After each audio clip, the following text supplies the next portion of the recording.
तो guys last video के अंदर जो मैंने बताया आपको कि कॉलम का लेआउट करने के बाद में जो है स्टील एनफोर्समेंट का जो वर्क है उसके ऊपर एक सेपरेट हम वीडियो बनाने वाला है। और आज इस वीडियो के अंदर मैं आपको बताऊंगा कि जब कॉलम का लेआउट पूरा हो चुका है, सेंट्रल लाइन की पूरी मार्किंग हो चुकी है, उसके बाद में जो स्टील वेंडर है उन्होंने जो है स्टील पूरी बाइंडिंग का यहाँ पे काम हो चुका है। अब स्टील बाइंडिंग का जो काम है वो हमारे वेंडर ने कैसे किया है उसको रिव्यू करने के लिए हम साइट के ऊपर आए हुए हैं। तो भाई नीचे चल करके अपन देखते हैं कि नीचे जो है इसके अंदर राफ्ट जो बनी है, राफ्ट के जो स्टील एनफोर्समेंट है वो कैसे किया हुआ है, और हमारे जो ठेकेदार जी कैला जी है उन्होंने कैला जी ने इसको प्रॉपर काम कराया नहीं कराया अभी पता चल जाएगा। तो एक चीज हमें ध्यान रखना है कि हमारे राफ्ट जो है थिकनेस अगर 24 इंच थिकनेस है तो उसके अंदर टॉप और बॉटम के अंदर जो है 50 mm के जो कवर पूरे कवर ब्लॉक आपके होने चाहिए। जो आपको देखने को मिलेगा यहाँ पे आप देखते हैं कि नीचे जो है इसके अंदर 50 mm के जो है कवर आपको देखने मिलेगा। तो नीचे जो है 2 इंच का कवर हो गया और 2 इंच का कवर जो है आपका टॉप के अंदर भी मिलेगा। तो इससे क्या होगा कि आपके पास में स्टील जो है, स्टील और कंक्रीट के बीच में अगर 2 इंच का प्रॉपर इसमें कवर दिया हुआ है तो आपके यहाँ पे कभी भी स्टील को जो है कवर प्रॉपर मिलेगा, क्रैक वगैरह डेवलप नहीं होंगे। इस चीज का हमें खास तौर पे हमें ध्यान रखना चाहिए। तो कैलाश जी से मैं यही बोलूंगा कि जब भी आप कभी स्टील रेस्टोरेंट का काम करें तो उसके अंदर जो है कवर के मार्जिन, चाहे कॉलम की बात करें, चाहे राफ्ट की बात करें या स्लैब की बात करें, कवर का मार्जिन काटने के बाद में ही उस चीज को हमें ध्यान रखना है। अदरवाइज क्या होता है कि स्लैब के अंदर आप देखोगे तो उसके अंदर क्रैक वगैरह दिखना स्टार्ट हो जाता है, स्टील जो है कहीं पे गंजा दिखता है, कहीं मम्मी आपको देखने को मिलेगी, जगह जगह जो है कॉलम के अंदर आपको गंजापन आपको नजर आता है। तो दोस्तों इन चीजों का हमें ध्यान रखेंगे। अगर कवर ब्लॉक आपने प्रॉपर लगाया तो आपकी कंक्रीटिंग के अंदर कहीं पे भी जाकर के हनी कॉम्बिंग का इशू नहीं आएगा। तो गाइस राफ्ट की जो थिकनेस है वो 24 इंच की थिकनेस पूरी दिखती है। नीचे पूरा पीसीसी का पूरा बैट बनाने के बाद में स्टूल्स और इन्फोर्समेंट है। इसके अंदर कवर जो है हम चेक कर लेते हैं कि इसमें प्रॉपर टॉप के अंदर जो है कवर मिल रहा है नहीं मिल रहा है। नीचे बॉटम के अंदर तो 50 mm के पूरे कवर ब्लॉक लगे हुए हैं, लेकिन टॉप के अंदर भी आपको कंक्रीट के लिए मार्जिन मिल रहा है नहीं मिल रहा है वो भी इसमें चेक करके आपको बताया था। कैलाश जी आप नीचे इसमें टेप लगाओ। पीसीसी का जो लेवल है दोस्तों आप इसको देखते हैं कि नीचे जो पीसीसी का लेवल है उस पीसीसी के लेवल से हमारा जो स्टील का टॉप है ग्राउंड जो है आपके 1 फीट और 10 इंच के अप्रोक्स हमें देखने को मिल रहा है। मतलब कि हमारे पास टॉप के अंदर जो कवर है वो 2 इंच का कवर का पूरा मार्जिन है। हमें जब कहीं कंक्रीटिंग जब हम करनी होती है और जिस तरह से अगर बात करें कि राफ्ट की जो थिकनेस है अगर 24 की थिकनेस है तो उसके लिए मिनिमम जो कवर है आपको 50 का जो कवर है वो मिनिमम होना ही होना चाहिए। दो का कवर जो हमें यहाँ देखने को मिल रहा है तो कवर के अंदर बात करते हैं दोस्तों, नीचे बॉटम के अंदर जो है पूरा एक्स्ट्रा जो है स्टील जो है इसमें पूरा फाउंडेशन ये पूरा दिया हुआ है। उसके बाद में पूरे इसमें कवर ब्लॉक वगैरह प्रॉपर इसे लगाए हुए हैं। तो दोस्तों कॉलम के अंदर जो है चीज का आपको ध्यान रखना है जब आप इसके ऊपर राफ्ट टॉप के ऊपर इसके ऊपर जब आपने यहाँ पे एक मास्टरिंग पूरी बांध दी है तो आपको क्या करना होता है कि नीचे की तरफ में भी जो राफ्ट वाला लेवल है उसके अंदर मिड स्पान के अंदर भी आपको एक रिंग इसमें टाई करने की काफी ज्यादा जरूरत होती है। क्योंकि जब आप इसके ऊपर कंक्रीट जब इसके ऊपर आप डालोगे, पोरिंग करोगे और जब आप इसमें वाइब्रेटर वगैरह इसमें चलाओगे तो आपका जो कॉलम है वो थोड़ा सा डिफ्लेक्शन इसमें हो सकता है। अगर आपने मास्टरिंग वगैरह इसमें डाली है तो फिर कॉलम के अंदर अलाइनमेंट में कहीं पे चल करके कोई इशू नहीं आएगा। चलिए गाइस आगे चलते हैं, दूसरे वाले कॉलम को भी देख लेते हैं। और एक चीज का दोस्तों हमें वो ध्यान रखना है कि हमारे पास जो नीचे जो है आप देखते हैं नीचे की तरफ चेयर्स वगैरह पूरी इसमें लगी हुई है। जो चेयर है बेसिकली अगर देसी भाषा में बात करें तो उसको घोड़ी बोलते हैं लोकल भाषा के अंदर। तो ये जो चेयर है इस चेयर का जो पैरामीटर्स है बेसिकली हमें जो है इसकी स्पेसिंग जो है मिनिमम आपका 1 मीटर जो है या 1 मीटर से लेकर 1.2 मीटर तक, मतलब कि 3 फीट से लेकर 4 फीट तक दोनों चेयर्स के बीच में गैप होना चाहिए। और इसको अल्टरनेटिव फॉर्मेट के में इसको हमें यूज करना होगा। नीचे की तरफ देखेंगे अपन तो यहाँ पे जो स्टील है अभी कॉलम के अंदर आप देखेंगे आपको देखने मिला होगा तो 25 mm का जो डाया है वो पूरा यूज किया हुआ है।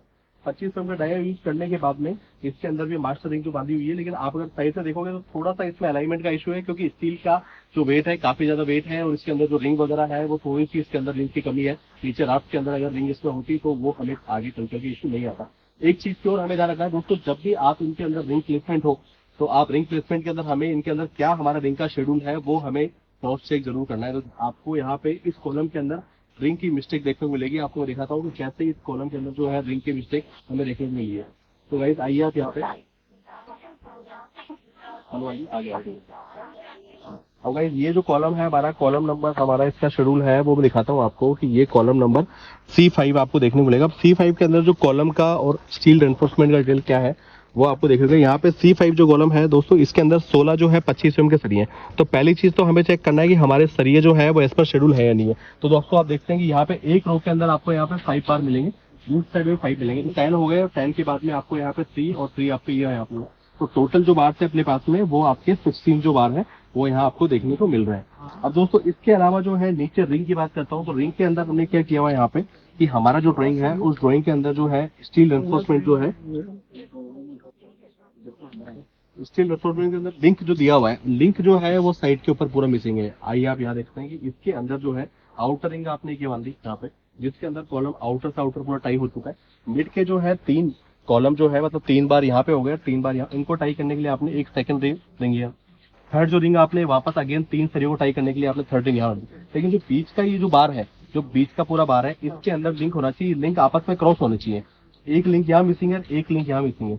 तो जब कॉलम की स्पेस आपकी बड़ी होती है, जब कॉलम का साइज बड़ा होता है, तो उसके अंदर आपके वर्टिकल जो है, देखो एक सेकंड, जब कॉलम का साइज अगर बिगर होता है, अगर कंक्रीटिंग उसके अंदर ज्यादा है, तो उसका जो प्रेशर है दोस्तों, वो वर्टिकल कॉलम के साथ के अंदर आपके जो रिंग के ऊपर भी उसका पूरा इम्पैक्ट आता है।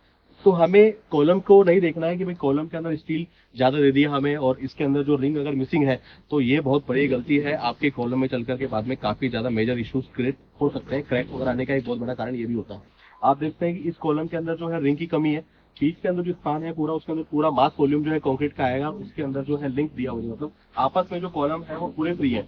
एक सिंगल एक बांध से जो है इस कॉलम को टिकाया हुआ है, इसके अंदर एक रिंग की कमी है, एक लिंक जो हुक है उसकी कमी है। तो हमें जो है इस चीज का हमें ध्यान रखना है कि हमारे पास में रिंग जो शेड्यूल है, उस रिंग शेड्यूल के अकॉर्डिंग इसके अंदर पूरा जो रिंग है वो पूरा प्रॉपर वे में उसको प्लेसमेंट करना होता है। तो कैलाश जी आपको इस चीज का ध्यान रखना है, ठीक है। आगे आगे क्या होगा, ये भी हो जाएगी, इसको भी ठीक करवा देंगे सारी चीज को। लेकिन आगे चल करके हमें ध्यान रखना है कि जो भी हमारे वेंडर है उनको प्रॉपर ड्राइंग को चेक करके ही आप इसको काम कीजिए। तो गाइस जैसा कि आपने देखा कि पीछे वाले कॉलम के अंदर एक जो है लिंक की कमी थी, एक कमी थी, लेकिन इस वाले कॉलम के अंदर आप देखोगे तो आपको यहाँ पे प्रॉपर रिंग का जो प्लेसमेंट है वो दिया हुआ है। एज पर शेड्यूल जो है, जो रिंग का शेड्यूल है, कॉलम शेड्यूल है, उसके अकॉर्डिंग आपका स्टील एनफोर्समेंट पूरा किया हुआ है और जो रिंग का प्लेसमेंट है वो भी प्रॉपर किया हुआ है। तो आप देखते हो कि यहाँ पे पूरा पहले मास्टर रिंग पूरा बनाया हुआ है, उसके बाद में 2 सरियों को टाई करने के लिए सेकंड रिंग यहाँ प्लान की हुई है, अगेन सेकंड रिंग यहाँ हुई और ये 2 रिंग यहाँ प्लेसमेंट किया हुआ है। मतलब पूरे जो इसके बार्स है वो आपस में प्रॉपर टाई है, कहीं चल करके कहीं भी इसमें कोई इशू नहीं आएगा। तो दोस्तों हमें इन चीजों का ध्यान रखना है कि हमारे जो शेड्यूल है उस शेड्यूल के अकॉर्डिंग ये साइड के ऊपर पूरी वर्किंग होनी चाहिए। कैलाश जी आपने ये वाला काम अच्छा किया है, उस वाले का आपको ध्यान रखना है। दोस्तों इसके साथ में हम क्या कर रहे हैं, आउटर साइड के अंदर जो है वो रिटेनिंग वॉल पे हम बना रहे हैं। तो रिटेनिंग वॉल के भी डाउल्स आपको यहाँ देखने को मिलेंगे कि ये पूरे डाउल्स जो है हमने खड़े कर दिए और राफ्ट की जो है कास्टिंग होने के बाद में हम यहाँ पे पूरा इसमें गुब्बू वगैरह लगा करके और इसको प्रॉपर जो है इसकी कास्टिंग का एक वीडियो सेपरेट में पूरा बनाएंगे, ठीक है। तो गाइस ये जो बिल्डिंग है, ये बिल्डिंग जो है सीतापुरा जो इंडस्ट्रियल एरिया है जयपुर के अंदर, उसके अंदर H1 293 ब्लॉक जो है उसके अंदर ये पूरी बिल्डिंग बन रही है। और इसके अंदर आप देखते हैं कि किस तरह से हम इसको प्रॉपर एक अच्छे वे में जो है इसको काम करना चाह रहे हैं और इसकी एज पर ड्राइंग जो है, पूरी ड्राइंग के अकॉर्डिंग जो है हमारे कॉन्ट्रैक्टर जो है वो भी प्रॉपर तरीके से वर्क कर रहे हैं। एक एक चीज का पूरा ध्यान रखना है, कॉलम के लेआउट से लेकर के स्टील के रेनफोर्समेंट तक सभी जो काम है वो काफी अच्छे तरीके से उन्होंने किया है। और आगे चल करके भविष्य के अंदर कंक्रीटिंग की जो कास्टिंग है और वो कास्टिंग भी काफी अच्छी करके आएंगे। दोस्तों एक चीज का जो मैंने आपको बताया है कि हमें जो है कंक्रीट की ग्रेड है उसके साथ में प्ले नहीं करना चाहिए। अगर स्ट्रक्चर इंजीनियर ने अगर M25 की ग्रेड अगर बताई हुई है, उन्होंने इसको सजेस्ट किया हुआ, तो दोस्तों वो पूरी बिल्डिंग का एक स्ट्रक्चर डिजाइन करते हैं। स्ट्रक्चर डिजाइन करने के बाद में ही जाकर के वो कंक्रीट की ग्रेड को सजेस्ट करते हैं। तो इसके अंदर अगर M25 ग्रेड हमें सजेस्ट किया हुआ है, तो हम जो है RMC जो है आउटसोर्स करें, मतलब रेडी मिक्स जो है कंक्रीट हम बाहर से मंगवा रहे हैं। तो उसके लिए हम क्या करेंगे, हमारे जो वेंडर है उनसे हम रिक्वेस्ट करेंगे कि जब भी वो इसकी कास्टिंग का वर्क करें, अगर राफ्ट की कास्टिंग हो रही है तो राफ्ट की कास्टिंग के टाइम जो भी मटेरियल वो दे रहे हैं उसके जो है वो ट्यूब जो है वो साइड के ऊपर, ऑन साइड के ऊपर पूरे भरवा के जाए, उसको पूरा टेस्ट करें। तो उसके बाद में आफ्टर 28 डेज उसकी क्या स्ट्रेंथ रहती है, उसकी लैब टेस्ट रिपोर्ट भी हमें वो दे करके जाए। तो इस चीज का ध्यान जो है कैलाश जी और रंगलाल जी जो है हमें ध्यान रखना है इस चीज का, कि रिपोर्ट हमें पूरी उनसे लेनी है इस चीज के बारे में। तो गाइस आप देखते हैं कि यहाँ पे पूरा कंप्लीट वर्क हो चुका है। अब आगे चल करके अपन इसको कॉलम का जो प्लेसमेंट है वो कैसे किया हुआ है वो भी आपको इस वीडियो में मिलेगा। आइए आओ कैलाश जी, आप इधर आओ। आप लोडिंग के लिए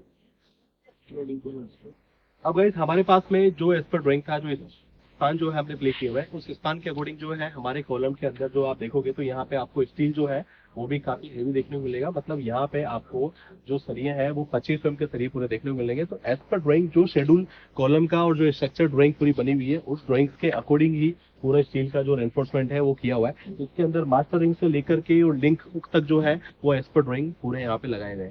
कुछ जगह जो है कुछ छोटी मोटी मिस्टेक्स हैं जो हमें नेगोशिएट कर सकते हैं, उसको हमने हमारे वेंडर को बता दिया है, उसको आगे चल करके आगे वाले कॉलम में वो ध्यान रखेंगे। तो दोस्तों आप देखते हैं नीचे की तरफ पे भी कॉलम के अंदर पूरा जो फुल LD जो है हमने यूज किया हुआ है और LD के अकॉर्डिंग ही नीचे जो कॉलम के अंदर जो है 50D हमने यूज किया हुआ है। L जो है वो हमने लगाया हुआ है। तो नीचे फाउंडेशन के अंदर आप देखोगे तो नीचे जो है पूरे बॉटम के अंदर आपको यहाँ पे पूरा कॉलम का पहले लेआउट देखेगा। कॉलम की लेआउट मार्किंग होने के बाद में हमने इस कॉलम को पूरा खड़ा किया हुआ है। नीचे पूरे बॉटम के अंदर आपको जो एक्स्ट्रा बार्स है वो भी यहाँ देखने को मिलेंगे और टॉप के अंदर जो एक्स्ट्रा बार्स है वो भी अभी आपको देखने को मिलेंगे।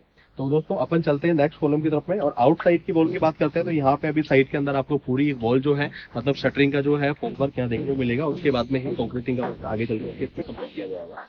दोस्तों एक चीज का हमें और ध्यान रखना है कि नीचे की तरफ में जो चेयर्स वगैरह होती है, उन चेयर्स को जो है हमें अल्टरनेटिव रोड के अंदर लगाना होता है। जैसे आप नीचे देखेंगे तो यहाँ पे जो है चेयर जो है कंटिन्यूटी एक ही लाइन के अंदर पूरी लगी हुई है। तो हमें आगे चल करके इस तरह की चीज नहीं करनी है, हमें चेयर्स को अल्टरनेटिव मोड के अंदर यूज करना है। उससे क्या होगा कि आपका जो टॉप का जो पूरा बार हो गया, उसके अंदर किसी तरह का कोई रिफ्लेक्शन जो है वो आपको नजर नहीं आएगा, उसके अंदर कहीं बैठने की कोई संभावना नजर नहीं आएगी।